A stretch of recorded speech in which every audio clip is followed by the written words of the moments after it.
2년 전 코로나로 인해 요양병원에 계시는 어르신들이 집단 감염되어 돌아가시는 안타까운 경우가 많이 있었는데요. 요양병원에 계시는 분들은 면역력이 약해서 면회도 잘 되지 않았던 것으로 기억합니다. 요양병원이라는 곳에 대해 여러분들 중에서도 한 번씩 생각해 본 적이 있으실 텐데요. 주변의 지인이나 미래의 나도 언젠가는 가야 하는 곳이 아닌가라는 생각을 안 해보신 분은 없으실 겁니다. 나이가 들어 거동이 불편하게 되면 자식들에게 짐이 되지 않으려고 요양병원에 의지하는 수밖에 없는 안타까운 현실에 직면하게 되는 경우가 생길 실수도 있으실 겁니다. 그렇다고 제가 요양병원이 나쁘다고 말씀드리는 것은 절대 아닙니다. 요양병원은 꼭 필요하고 중요한 역할을 하는 기관입니다. 하지만 모든 분들을 모실 수 있는 여력이 되지 못하는 게 현실입니다. 2022년 기준 전국 1,400개가 넘는 요양병원 중 공립요양병원은 77개에 불과합니다.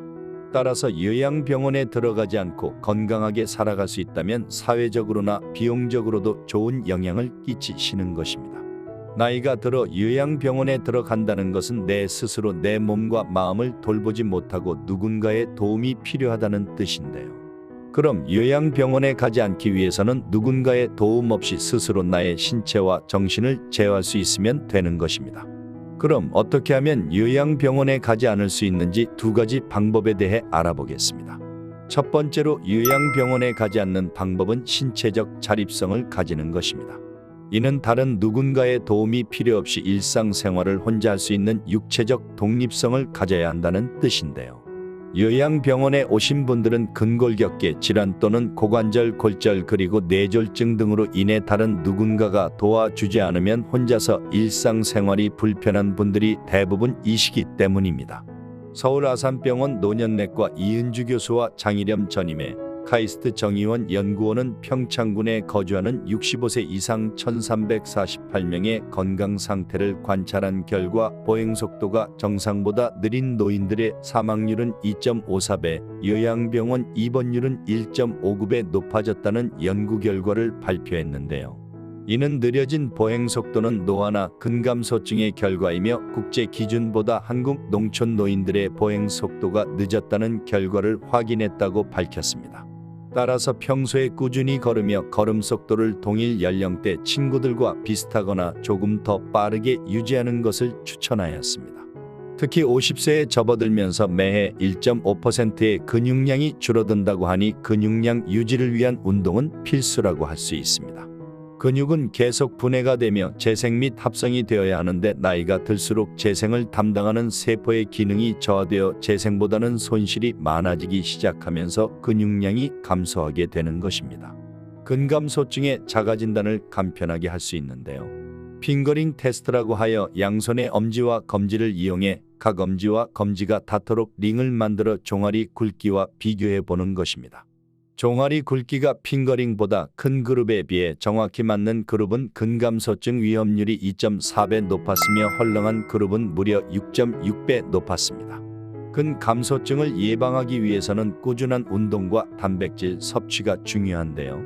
단백질이 정말 많은 대표적인 음식이 있어 소개드립니다. 바로 황태인데요. 닭 가슴살이나 소고기보다 높은 단백질 함량을 가지고 있으며 소고기에 비해 4.4배, 닭가슴살에 비해 3.5배 단백질이 많습니다. 소고기 100g에는 단백질이 17.88g, 닭 가슴살 100g에는 단백질이 22.97g, 황태 100g의 단백질은 79g입니다. 육류에 함유된 지방이 걱정되거나 기름기 소화를 잘 못 시키는 분들에겐 최고의 단백질 식품입니다. 단백질이 많은 다른 음식으로는 닭 가슴살, 계란, 소고기 등도 도움이 됩니다. 참고로 식물성 단백질과 동물성 단백질을 함께 섭취하면 식물성 단백질의 항산화 물질과 칼슘 및 마그네슘 성분이 동물 단백질의 흡수율을 증가시켜주어 근육량을 증가시켜줍니다. 그리고 단백질과 함께 유산균을 섭취하면 단백질 소화 효소인 펩티다아제를 활성화해 주어 단백질 아미노산의 흡수를 향상시켜주고 근육 합성을 촉진시켜 주게 됩니다.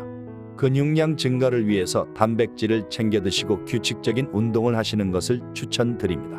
주 2에서 3회 정도 회당 30분 정도가 좋습니다. 다만 신체 기능에 따라 피로회복 능력이 부족하신 분들도 계시니 개인의 체력 상태를 고려하여 점진적으로 운동량을 늘려가는 것을 추천드립니다. 다음은 정신적인 자립성입니다. 즉 자신의 생각과 마음을 올바르게 판단하고 헤아릴 수 있으셔야 합니다. 만약 기억력이 떨어지거나 우울한 마음이 계속 드는 것 같으실 때에는 의료진을 찾아가시는 것을 추천드립니다. 이제는 정신적 질환에 대해 예전처럼 다른 사람의 눈치를 보실 필요가 없으십니다. 특히 치매가 있으시다면 요양병원에 가시는 경우가 더욱 많아지실 텐데요. 치매는 후천적으로 뇌세포가 손상되어 기억, 언어, 판단력 등의 인지기능이 감소하여 일상생활을 제대로 수행하지 못하는 증상입니다. 치매는 크게 알츠하이머 치매와 혈관성 치매로 구분되는데요. 알츠하이머 치매가 50% 정도에 이릅니다. 알츠하이머 치매는 뇌신경의 베타아밀로이드라는 단백질이 침착되어 신경세포가 서서히 죽어가는 퇴행성 신경질환입니다. 이로 인해 뇌 위축 소견이 보이게 됩니다. 한마디로 뇌가 쪼그라드는 것이죠. 질병 초기에는 기억력을 담당하는 해마 부위 위축이 우선적으로 진행이 되며 점차 두정엽, 전두엽으로 거쳐 뇌 전체로 퍼져 나가게 됩니다. 혈관성 치매는 혈중 콜레스테롤의 침착으로 인해 뇌혈관 손상이 원인으로 발병하게 되는 것입니다. 중앙치매센터는 전국 치매 환자 유병 현황 자료를 공개했는데요. 자료에 따르면 2021년 65세 이상 노인 인구는 총 857만 7,830명, 이중 추정 치매 환자 수는 88만 6,173명이었고 치매유 병률은 10.33%에 달했다고 발표했습니다. 즉 국내 65세 이상 노인 10명 중 1명은 치매를 앓고 이들을 관리하기 위한 비용은 19조 원에 가까워진 것으로 나타났는데요. 전체 환자 중 80세 이상 치매 비중이 무려 60%를 상회하는 결과입니다. 이렇게 치매 환자는 갈수록 늘어나기 때문에 결국은 요양병원 입원을 해야 하는 경우의 수가 늘어가는 것은 기정사실입니다. 따라서 어떻게 이런 치매를 예방하여 요양병원에 가지 않고 건강한 노후를 맞이할 수 있을까요? 치매 예방에 좋은 생활 수칙 4가지와 치매 예방에 좋은 음식 4가지에 대해 말씀드려 보겠습니다. 첫 번째, 치매 예방에 좋은 생활 수칙은 심뇌혈관을 해치는 음식을 멀리하는 것입니다. 포화지방산, 콜레스테롤, 당분이 많은 인스턴트, 가공식품, 기름진 요리, 과자를 멀리하시고 고혈압, 고지혈증, 비만, 당뇨병이 생기지 않게 유의하셔야 합니다. 대표적인 음식으로 베이컨, 햄, 소시지 등의 가공육과 빵, 과자, 튀김 등 트랜스 지방이 많은 음식은 꼭 피하셔야 합니다. 두 번째는 일주일에 적어도 3회 이상 30분 이상 땀이 날 정도로 운동을 하셔야 합니다. 세 번째는 두뇌를 적극적으로 사용하여 뇌세포를 활성화하셔야 합니다. 독서, 글쓰기, 창작활동, 노래하기, 암기하기, 양손을 움직이는 행위, 뜨개질, 게임, 악기 연주를 하시면 좋습니다. 네 번째는 사회활동을 적극적으로 합니다. 고독은 치매의 가장 큰 적이라고 합니다. 취미활동, 모임, 가족과의 유대관계 강화 등 주변 사람들과 자주 어울리고 대화를 즐기셔야 합니다. 다음은 치매 예방에 좋은 음식입니다. 첫 번째는 지중해 식단입니다. 지중해 식단이란 등푸른 생선, 올리브오일, 콩, 견과류와 전곡류, 과일 등 남부 유럽 해안 지역에서 먹는 일반적인 식단인데요.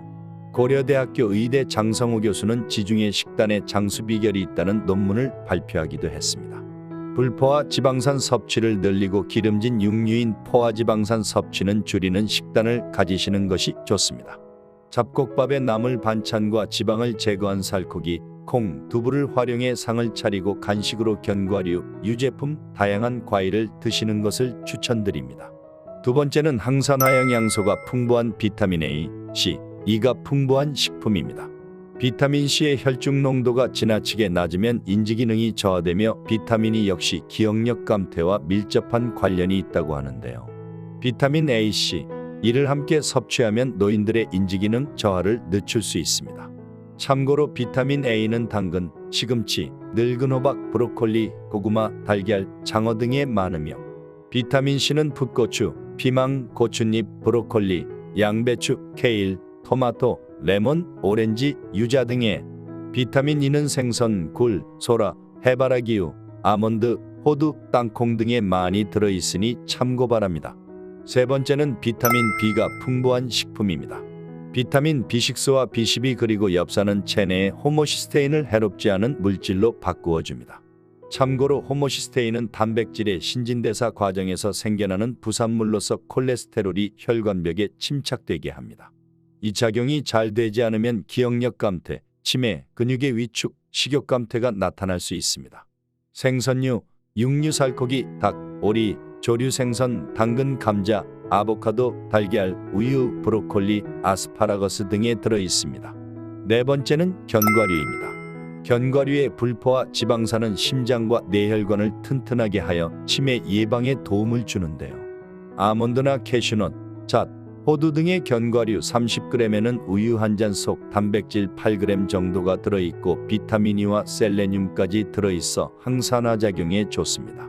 칼로리가 높아 하루에 큰 숟가락 2스푼 이내로 먹으면 적당합니다. 이렇게 신체적, 정신적 자립을 위해 꾸준한 운동 습관과 몸에 좋은 식습관을 가지셔서 지금부터라도 나의 신체적 건강과 정신 건강은 내가 책임지겠다는 자립성을 꼭 가지셨으면 합니다. 누구나가 나의 마지막 모습이 어떨지 상상을 해보실 거라 생각이 드는데요. 저 역시도 사랑하는 가족과 함께 고통 없이 생을 마감하는 것을 꿈꾸고 있습니다. 그러기 위해서 오늘 말씀드린 신체적 건강과 정신적 건강을 지금 바로 이 순간부터 챙겨보시길 바라겠습니다. 다들 아시죠? 아는 것과 행동하는 것은 하늘과 땅의 차이라는 것. 오늘의 영상이 도움이 되셨다면 구독과 좋아요 부탁드립니다. 그리고 여러분과 함께 오래 건강하셨으면 하는 분들과도 공유 부탁드리겠습니다. 감사합니다.